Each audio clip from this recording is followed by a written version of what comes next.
Avec l'arrivée de Crimson, l'ensemble des utilisateurs, qu'ils soient sur le terrain, au CODIS ou au COD, partagent désormais les mêmes informations.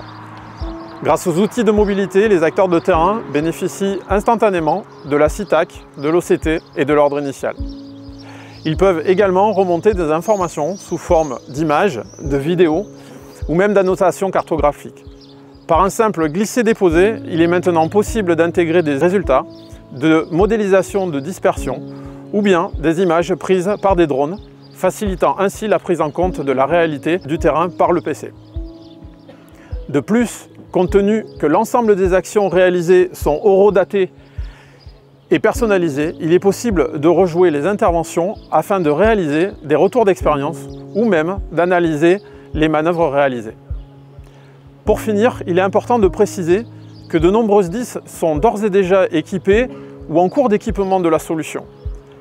Par ailleurs, la cartographie utilisée couvre la surface de la Terre entière et non plus seulement le territoire du SDIS. Crimson est donc véritablement un atout qui permet nativement de s'interfacer avec les autres SDIS en cas de renfort mutuel ou même encore de projeter des équipes à l'international.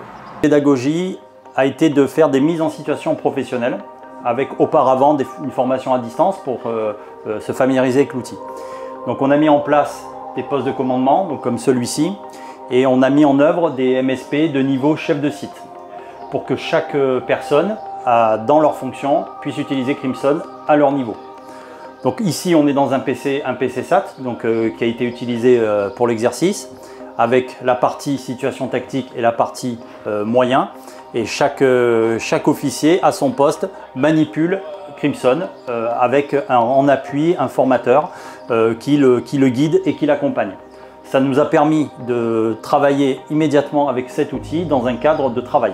On a réussi à atteindre l'objectif des 270 cadres formés pour que le SDIS de la Gironde tourne la clé au 1er juin et qu'on puisse utiliser Crimson. On l'a développé avec tous les outils à la disposition de Crimson, c'est-à-dire l'utilisation de tablettes où les chefs de secteur et chefs de groupe peuvent utiliser des tablettes pour créer des événements sur opération. Et ensuite, on a aussi l'utilisation des outils qui sont mis à disposition par les drones, où on peut incrémenter des images de drones sur la CITAC.